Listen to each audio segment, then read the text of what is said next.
दाखवायची गरज नाहीये नंदिनी, तो मला माझ्या लग्नानं दिलाय. बघितलं दादा, ही भाषा गुरमीची. एक मिनिट, मी गुरमीत बोलत नाहीये. मी फक्त माझा मुद्दा लॉजिकली पटवून देण्याचा प्रयत्न करते. मी वासूची लग्नाची बायको आहे आणि या घराची कायदेशीर सून आहे. ते मी तुला घराबाहेर काढल्यामुळे सिद्ध होणार नाहीये. मला तुझ्यासारख्या खोटाड्या मुलीशी बोलायचंच नाहीये. अगं खोटं तू बोलतेस नंदिनी. हे बघ, मी मानसशास्त्राची विद्यार्थिनी असल्यामुळे सांगते, हे एवढं खोटं बोलणं ना घातक आहे तुझ्यासाठी. मी खोटं बोलत नाहीये.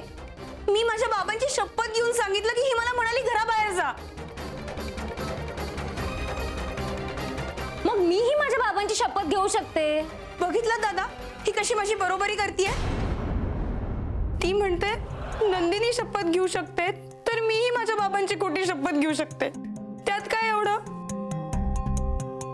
मुळात ती असं काही मानत नाही. यामुळे तिच्यासाठी शपथ घेणं ही तोंडाची वाफ आहे. ती दौडायला काय जातं? मी बरोबरी वगैरे करत नाहीये. मी एवढंच म्हणते की माझे वडील तर जिवंत आहेत. मी त्यांची शपथ घेऊन सांगते. नको ग, नको असं करूस. वडील जिवंत आहेत तर देवाचे आभार मान. वडील जाण्याचं दुःख काय असतं ते मला विचार. कशाला तू तुझ्या वडिलांच्या खोट्या शब्द घेऊन त्यांचा जीव धोक्यात घालतीयस? कारण मी खरं बोलतेय. आणि ही उपरती तुला आत्ता झाली आहे इतक्या दिवसांनंतर? दादा, मी खरंच सांगते, मी हिला असं काहीही बोललेले नाही. हिच्या बरोबर जे झालं त्याबद्दल मलाही वाईटच वाटतंय. असं वाटत असतं तर तू असं बोललीच नसतीस मला. मी नाहीच बोलले. दादा, मी खरंच सांगते, मी माझ्या बाबांची शपथ घेऊन सांगते, मी हिला असं काहीही बोललेले नाहीये. दादा, दादा उर्मी खरं बोलतीये. मलाही तसंच वाटतं. हो, आपल्या वडिलांची खोटी शपथ कशाला घेईल ही मुलगी? नंदिनी घेऊ शकते असं म्हणायचंय तुम्हाला? हो, तिने घेतली असेल. मला तुमच्याशी कुठलाही संवाद साधायचा नाही. एखाद्यावर आरोप करताना तो सिद्ध करण्याची तयारी ठेवावी माणसानं. दादा, नंदिनीने आरोप केले तेव्हा ते सिद्ध केलं का? मी शपथ घेतली होती वडिलांची. मग मी पण घेतेच आहे आता. पण मुळात तुम्ही शपथ मानता का हा मुद्दा आहे. शपथ घेणे या गोष्टीवर तुमचा विश्वास तरी आहे का? नाही खरं तर.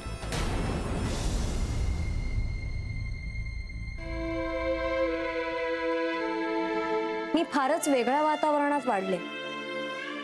आमच्या घरात कोणीच असं शपथ वगैरे घेत नाही. मुळात आम्ही कोणीच त्यावर विश्वास ठेवत नाही. आणि तरीही आम्ही तुमच्या शपथेवर विश्वास ठेवावा असं तुमचं म्हणणं आहे. मी विश्वास ठेवत नाही म्हणून मी खोटं बोलते असं नाहीये. हो, paneer mushroom stick with barbecue sauce करण्यासाठी लागणारे साहित्य: किसलेलं गाजर, उकडलेला बटाटा, पनीर, तांदूळाचं पीठ, रवा, मटार, मशरूम, कोबी, मीठ, मिरची, कोथिंबीर आणि बार्बेक्यू सॉस. कृती: प्रथम एका बाउलमध्ये किसलेलं गाजर, उकडलेला बटाटा, कुस्करलेलं पनीर, मटार, मशरूम, हिरवी मिरची, कोथिंबीर, कोबी, मीठ आणि तांदूळाचं पीठ घालून सर्व एकजीव करून घ्यावं. तयार मिश्रणाच्या स्टिक बनवून रव्यामध्ये घोळवून गरम तेलात तळून घ्याव्यात आणि सर्व्ह कराव्यात. स्वामी, कोणता भक्त हाक मारतो आहे? ध्यानात इतके मग्न आहात. बाणाईला भेट घ्यायची आहे देवी. वाटलंच मला. ही अस्वस्थ असणं स्वाभाविकच आहे. तिच्या दृष्टीने हे सारंच गोंधळून टाकणार आहे. अशा वेळी तिला तुम्हाला किंवा मला भेटावं असं वाटणं हे स्वाभाविक आहे. नमस्ते अंकल जी. वो हमें आपसे कशा करता आलेस तू इथे? विकीची चारी करायला? काय समजतो काय स्वतःला तू? अरे आजारपणात माझा जीव वाचवला म्हणून घरातल्या पोरी बाळींवर. अरे कुठून कुठून येता तुम्ही, नाही ते उद्योग धंदे करता इथं. खपवून घेणार नाही मी सांगतो तुला. मी फार वाईट माणूस आहे, लक्षात ठेव. पोलिसात देणार होतो तुला. केवळ विकी आडवाला म्हणून लक्षात ठेवलं. ते इथून दिंड काढणार होतो तुझी मी.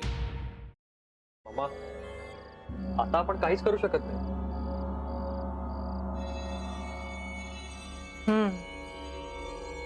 पण आर्चिस, हे असं कसं शक्य आहे? आपण तर सगळे आवाज रेकॉर्ड केले होते ना, राईट? हो. मग हे असे कोणते आवाज रेकॉर्ड झाले जे आपल्याला ऐकूच आले नाहीत? I mean, how can it be possible?